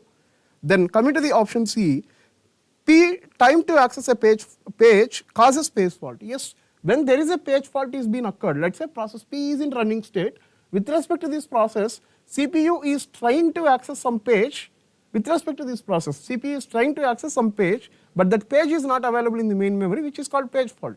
When there is a page fault, obviously the CPU is sending interrupt signal to the operating system or not. Yes, so means that once the operating system got the interrupt, then what the operating system will do? It brings the process from secondary memory to main memory. By that time, what operating system is doing? It is not allowing this process which is causes the interrupt, or else because of which process we have the page fault. That page, that particular process will not be that particular process is not going to be allowed by the operating system to stay in the running state. Obviously, it can move it to the waiting state. So once the page which is resulting the page fault, once it is brought from secondary memory to main memory, then the operating system can add this waiting state process to the ready state after updating the page table. But so which means that, so option C, which is the process P can move to the not running state. I mean the process P can move to the not running state when it try to access some page which causes the page fault. In that moment also a process can be moved to not running state. So hence option C is also, so A is answer and B is also answer and C is also answer. Then coming to the D, it is raised by a disk to deliver the data request by the other process. See, this is speaking about some process P1, but option D is speaking about process P2. So by that moment, what is the need of allowing the process P1 to enter into the not running state? No relation, right? So hence option A, B, C are the answers for this question. So these are the two questions which we have received with respect to operating system. I hope you are clear with the explanations and the keys with respect to these two questions. Thank you.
Hi students, now we are going to discuss the subjects computer organization and architecture and digital logic. Okay, this is the first question. This is based on the concept of dependencies. This is based on the concept of dependencies. Okay, so we have three kind of dependencies: write after read, write after write, and read after write. Now we need to decide these are the instructions in the pipeline. Okay, based on the instruction we need to decide which dependency is there, and you just need to focus that all these dependencies are decided based on the register R3. Okay, before deciding the dependency, let me tell you how to interpret this instruction. This is like we are reading R1 and R2 registers, and we are performing division operation, and we are storing the result in R3. In the same way, we are reading R3 and R4 registers, and we are performing subtraction operation, and we are storing the result in R5. In the same way, we are reading R5 and R6 registers and performing addition operation and storing the result in, writing the result in R3. Then we are reading data from R3 and R8, and we are performing multiplication operation, and we are storing or writing the result in R7. This is the way you need to interpret the instructions. Now try to check these options. This is option A, and this is option B, option C, option D. And this question is a MSQ. So either one option can be answered, two options can be answered, three options can be answered, or four options can be answered. First try to check whether this option is right or wrong. Okay, this is the discussion between I1 and I3, and we need to check whether there is write after read dependency with respect to register R3 or not. Okay, just first of all see this. Instruction 1 is writing the R3, instruction 3 is also writing the R3. So there is no chance for this instruction to have, so these two instructions to have write after read dependency. Why? Because here also R3 is getting written, here also R3 is getting written. So this cannot have write after read dependency. Then now the discussion is between I3 and I4. Just observe I3 and I4. Here R3 is getting written, in I4 R3 is getting read. Okay, so it cannot be write after write because one of them is write and another one is read. So it cannot be write after write. So option B cannot cause write after write dependency. Now option C. This is the discussion between I1 and I2. So in I1 and I2, R3 is getting written by I1 and R3 is getting read by I2. Now if you observe, it is write operation, it is read operation. That means it is a it is a read after write. It is a read after write. So C is the answer for this question. Fine. Let us check whether D can be the answer or not. So I2 is, in I2 R3 is getting written. In I2 R3 is getting read, and I3 R3 is getting written. So it is a write after read actually. But in the question they have in the option they have given read after write. So it cannot be the answer. So let us just observe this. Even though it is MSQ, only option C is the answer. So a MSQ can be a MCQ also. A MSQ can have single answer also. So with this question, you need to understand, even though it is a MSQ, we have only one option as the answer, that is option C. Fine. Let us go to next question.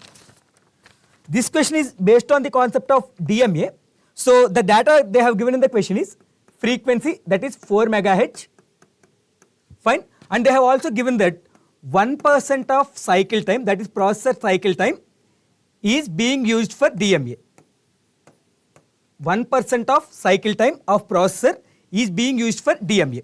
Now, what is the way to solve this question? Based on the frequency, you need to calculate the cycle time. Based on the cycle time, you need to calculate number of cycles per second. Number of cycles per second. And in the question, they have given 8 bytes can be transferred in one cycle. 8 bytes can be transferred in one cycle. Okay. First try to solve this part. Frequency is 1 MHz. Based on this, you need to calculate cycle time. So the time period for a cycle is frequency is equal to 1 by t. Based on this, time is equal to 1 by frequency. So 1 by 4, mega is 10 power 6. So it will become 10 power minus 6. So 1 by 4 is 0.25 microseconds. So it can also be written as 250 nanoseconds. 250 nanoseconds. Now I know one cycle is equivalent to 250 nanoseconds. 250 nanoseconds. Now, this 250 nanoseconds is equivalent to 8 bytes, that is 256 bits. 256 bits. Fine? Fine, sorry, 8 bytes is 64 bits. Sorry for this. 8 bytes is 64 bits. Okay? Sorry for this. 8 bytes is just 64 bits. Okay? Right, 64 bits. Now, I know within one cycle, I can transfer 64 bits. How many such cycles can be run within 1 second of time? To find it out, I need to write, since 250 nanoseconds is one cycle, to convert this 250 nanosecond to 1 second, I need to transfer this 250 into 10 power, the 250 nanoseconds is nothing but 250 into 10 power minus 9, 250 into 10 power minus 9 seconds. Now I need to calculate in 1 second how many cycles can be run. Fine. For this, 1 second is equivalent to 1 cycle divided by 250 into 10 power 9. Now I also know one cycle is nothing but 64 bits. I also know one cycle is nothing but 64 bits. That means in 1 second I can transfer 64 by 256 into 10 power 9 bits. Okay? Sorry. Yeah, this is 250, right? This is 250. 250. Okay? If you calculate this 1 second, in 1 second, you can easily make it, just multiply both of them with 4 so that you can get 1000 in the denominator. So it will become 256 by 1000 into 10 power 9. Fine. So it will become in 1 second, the bits can be transferred is 256 into 10 power 6. It is 10 cube, right? 10 cube. When you divide 10 power 9 with 10 cube, you will get 256 into 10 power 6. Okay? But this is the total bits that can be transferred in 1 second. But I already told you, only 1% of cycle is used for DMA. So in this 1 second, only 1% of time, see this is 100%. 100% is equal to 1 second. But in this 100%, I can use only 1%. So that 1%, to get that 1% of time, I need to divide it with 100. So, see, I am repeating this point again. 100% is 1 second. Fine. But I just need to know what is the 1% of 1 second. So to get that, I need to take this data and I need to divide it with 100. Okay. So to guess what is the data that can be transferred in 1% of 1 second, I need to divide this data by 100. So 256 into 10 power 6 by 100. So the answer is 256 into 10 power 4, that is 256 followed by 4 zeros. It is a MCQ question. So other options are also there, but the exact answer is 256 followed by 4 zeros. Fine.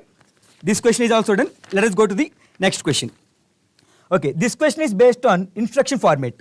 The information they have given is, okay, I am not going to write the entire information. It is in the form of theory. So whatever is relevant to us, I'll just tell you that information. Fine. I'll just tell you that information and I'll solve the question. 1, 2, 3, 4. Okay. So the fields we have is opcode. So we have two type of instructions as per the theory in the question, R type and I type. R type and I type. Okay, in the R type instruction, the fields are opcode and unused part, destination register, source register 1 and source register 2. This is the instruction format for R type instruction. And we have I type instruction. For this, the instruction format is opcode, destination register, right, source register and immediate value. Okay, these are the instruction formats we have. In the question they have given, we have 150 different instructions and these have been segregated into two equal halves. 75 are R type instructions and 75 are I type instructions. Fine. And along with this, we maintain one more bit to recognize whether it is R type instruction or I type instruction. So you can easily understand what is the nearest power that is greater than 150, 256. Okay, what is the nearest power of 2 that is greater than 150? 256. So to recognize the opcode, we need 8 bytes here and we also need 8 bytes here. And I forgot to tell you, they have also given the entire instruction size is 32 bits. Entire instruction size is 32 bits. So opcode needs 8 bits, right? And in the question they have given, there are 50 instructions. 50 registers. 50 registers. So to recognize a register uniquely, we need 6 bits. So destination register takes 6 bits, source register takes 6 bits, and another source register also takes 6 bits. Now, in the question, they have mentioned this unused part as X. Unused part as X. The entire instruction takes 32 bits. Out of that, 8 plus 6 plus 6 plus 6, 18 plus 8, 16. 18 plus 8, 26. This unused part contains 10 bits. Unused part contains 10 bits. In I type instruction, I have already calculated the opcode needs 8 bits. So destination register, I have already calculated, it needs 6 bits because there are 50 different registers. Source also needs 6 bit, and the initial value, this entire instruction is 32 bit. 8 plus 6 is 14, 14 plus 6 is 20, and this needs 12. Okay. So in the question, they have asked three things. One is number of bits for opcode, and another one is number of bits for unused part, another one is number of bits for initial value. Okay, so if you observe, I calculated opcode, that is 8 bits, unused part, that is 10 bits, and initial value, that is 12 bits. Okay, they denoted the number of bits with X, Y and Z, and they have asked the value of X plus 2Y plus Z. I don't exactly remember what is X and what is Y and what is Z, but these are the values for X, Y and Z. You need to calculate the value of this expression X plus 2Y plus Z. Okay, since I don't remember how they have mapped the opcode with XY and opcode unused and IV with XYZ, I am not going to discuss the answer, but this is the way to calculate number of bits in opcode and number of bits in unused field and number of bits in immediate value field. Okay, this is one question that is based on instruction formats. Fine, right, and they have given some other question. This is also based on instruction format. Here they have given number of registers as 16, number of registers as 16. Then they have given number of addressing modes as 8. Okay, number of addressing modes as 8.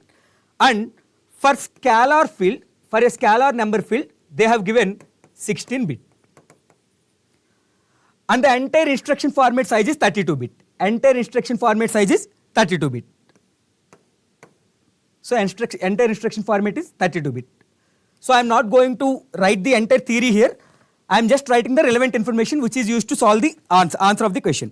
Okay, the instruction format they have given is, we will be having mode, addressing mode, and we will be having opcode. Fine. Then we will be having register 1, register 2, and we will be having the scalar value field. So as per the information given in the question, since we have 16 different registers, we need log 16 base 2, that is 4 bits to recognize each register. So we consume 4 bits here, 4 bits here. In the question, they have already given the scalar field takes 16 bits. Fine. Now, since we have 8 different addressing modes, we need 3 bits here. We need 3 bits here. Now they are asking for different opcodes possible. So there are 32 bit. Out of 32, 3 has been consumed for mode of the operation, and 4 bits for register 1 and 4 bits for register 2 and 16 bits for scalar. Now the leftover bits, that is 16 plus 4, 20, 20 plus 4, 24, 24 plus 3, 27. Then 5 bits are remaining for opcode. With the 5 bits, you can create 32 different numbers, 32 different identifiers. So with these 32 different identifiers, you can create 32 different opcodes. So they have asked what are the how many maximum number of opcodes can be generated. So the answer is 32. Okay. So if you observe, the previous question is also based on the concept of instruction format, and this question is also based on the concept of instruction format. Fine. Let us solve the next question. Okay. So DMA question is done. Instruction format question 1 is done. Instruction format question 2 is also done. Fine. Now let us 1 minute. Yeah. Now let us start discussing the question from DLD. So they have given 4 functions. The first function is f1 is equal to sigma of 0, 2, 3, 5, 7, 8, 11, 13. Fine. f2 is sigma of 2, 3, 5, 7, 11, 13, 15. f3 is equal to sigma 0, 1, 4, 7, and f4 is summation of 0, 6 and 13. Fine. Now they have given us a circuit. The circuit goes like this. We have a AND gate here. It takes f1, f2 as input, and we have a OR gate here. It will take f3, f4 as input. Now this output is connected to one XOR gate. This output is connected to one XOR gate. Now I need to find out the answer. Since it is an AND gate, output of f1 and f2 must contain the common elements. What are the common elements here? 2, 3, 5, 7, 11, 13, 2, 3, 5, 7, 11, 13. So the output of this gate is 2, 3, 5, 7, 11, 13. So the AND gate is similar to intersection. Then the output of OR gate should contain union of these two elements. So 0, 1, 4, 7, 6, 13. 0, 1, 4, 7, 6, 13. 0, 1, 4, 7, 6, 13. Now what they are asking, I think 11 is also available in this one. Okay, I missed that number. So 11 will come here also. Now they are asking about XOR. So what do you mean by XOR? It is exclusive operation. So in these two result sets, we should pick up the numbers which are available in only one set. Okay, we should pick up the numbers which are available in only one set.